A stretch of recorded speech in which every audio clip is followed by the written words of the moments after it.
Hey everyone! Welcome back to Doc Germs to the Rescue. Today, we're diving into something truly extraordinary, a story of innovation, dedication, and hope.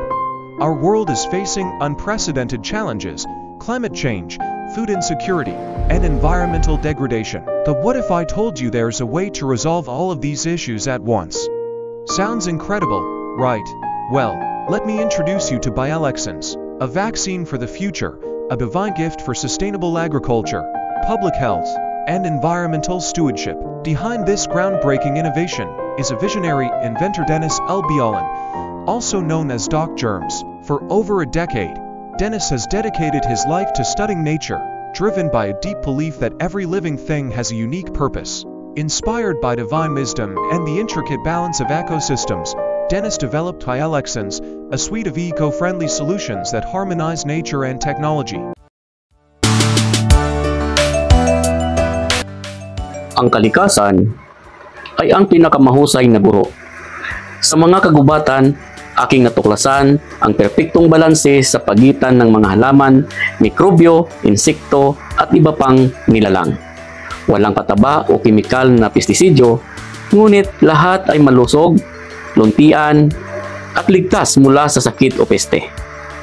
Ang balanse na ito ang nagtutulak sa akin na gamitin ang likas na karunungan ng kalikasan upang malutas ang mga hamon ng sangkatauhan. Dito ipinanganak ang Biolexins, isang teknolohiyang nagmumula sa likas na mekanismo ng kalikasan upang proteksyonan ang mga pananim, buhayin ang mga nasirang ekosistema, at itaguyod ang kalusugan ng tao sa pamamagitan ng natural at sustainable na pamamaraan. So, what exactly is Biolexins? It's a powerful blend of natural antibiotics, mycotoxins, cytotoxins, bioenzymes, and bioactive compounds. Together, these components create a suite of eco-friendly solutions that are transforming agriculture and beyond. Let's break it down. Biocon foliar fertilizers. Think of it as a crop vaccine that strengthens plants and boosts yields. Bionet, a natural solution for mosquito and flea control, protecting communities without harmful chemicals. AquaCare promotes healthier and more sustainable aquaculture practices.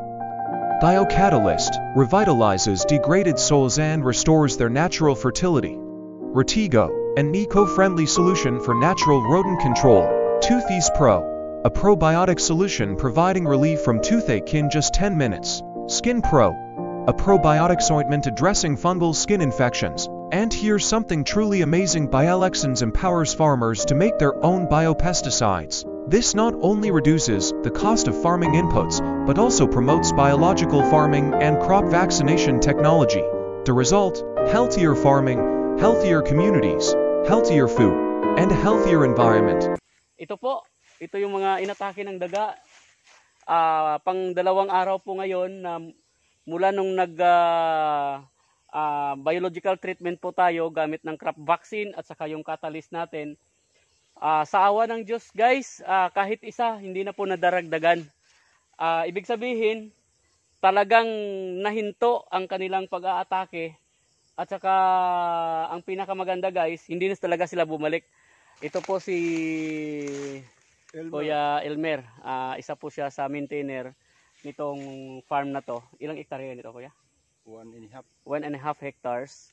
At anong nakita mo kuya na result? Wala naman nagdagdag na ng kinain. Nahinto yung kain, no? Tapos tested ang crop vaccine. Opo, tested talaga, no? At saka yung catalyst. Isang application lang kuya, kinabukasan wala nang naidagdag hanggang 2 araw ngayon.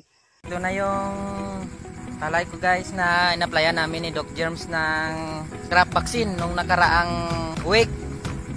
So thank you very much guys nga naka-recover yung palay ko. 130 lagi ang na-harvest ng 1 report. Noon, 130. Nung na-risk na natin siya, tapos nag-crop vaccine ng 2 beses, no? Nung malapit na magbunga hanggang sa mga namunga. Ngayon, nung nag-harvest, ilang sako ang na-harvest nyo? Kung nasundan dito, mga 216. 216 guys. Ito po si Romel Ramirez, isa pong farmer scientist ng Higakit, Surigao del Norte, sa rehiyon ng Caraga. I can attest to Mr. Dennis Bialin, Ingenuity and Innovation. Sa mga gawa niya, yung katulad ng crop vaccine at biocatalyst. Aprobado po ang kanyang mga gawa. Maraming salamat po. Pala si Rinaldo Apolinario. Kunti lang ang abono ang gagamitin namin, 3 sako lang, solve na ang panguma namin. Tapos sa ang yield niya, talagang makan mo kay noong cropping season, nagtanim ako ng GSR 15. Ang harvest ko sa 1 hektarya is almost 120. Yung sa problema namin sa mga piste, katulad ng black bag, tsangaw, waya-waya, mga stem borer, ang kailangan lang natin ang crop vaccine. 3 araw o 4 na araw, punta mo sa farm mo, tingnan mo yung sa ilalim ng palay mo, doon yung mga sapat nga nag-molds, mag-mold sila. Para lahat ng sakit ng mga palay, katulad ng mga leaf blight, makuwang-kuha na yan ng crop vaccine natin.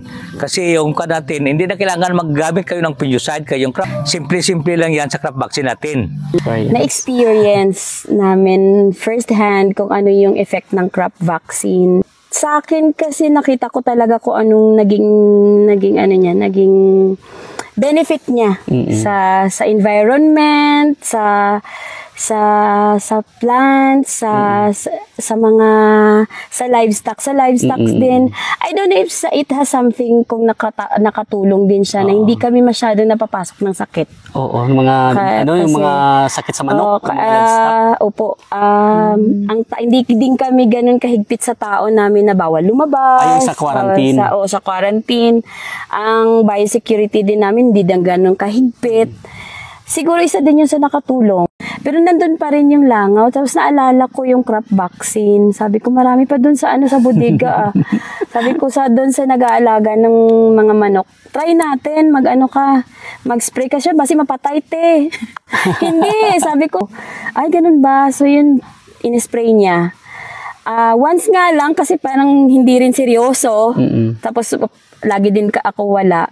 Tapos nung bumalik kami after a week, ay wala na langaw. Crop vaccine mo yung gigamit tanan, isa ra ko nag-abono. Salamat guys, naunta na nga sa sunod ato pong testingan para makita ninyo unsay quality, unsay maabot sa inyong humay puhon ug makagamit mo crop vaccine. So dili gini siya panghinambo guys, no, makita mo gid nato. Bialexins isn't just about replacing synthetic pesticides and fertilizers overnight. It's about providing a transition process, gradually decreasing reliance on costly chemicals or restoring soil health. The bioremediation process helps farmers reduce production costs and witness the restoration of soil fertility and ecological balance. Mosquitoes, cockroaches and flies are more than just nuisances, they're carriers of deadly diseases. Bialexins. Bionet offers a natural, chemical-free solution to control these pests, protecting communities and saving lives. Rat infestations can be a farmer's worst nightmare. Bialexins. Retigo provides a safe, effective, and eco-friendly solution to control rodent populations, ensuring food security. The results speak for themselves. Bialexins paralyzes insect pests in just 2 to 5 hours, mummifies them within 3 to 5 days, and controls crop diseases in 7 to 10 days, all without synthetic chemicals. But the impact goes far beyond the farm. Bialexins detoxifies contaminated soils, cleans polluted waterways, and restores ecosystems. It helps mitigate climate change, reduce greenhouse gas emissions, and promote biodiversity. Bialexins is more than a product. It's a lifeline for our planet. It's a promise to future generations that we can grow food without harming the earth, protect our health without compromising our environment, and combat climate change while building resilient communities. Join us in revolutionizing agriculture and protecting our planet. Together, we can create a sustainable future, one goal, one community, and one innovation at a time. Thank you for watching. If you found this video inspiring, don't forget to like, comment, and subscribe. Let's spread the word about Bialexins and work together for a sustainable future. See you in the next video.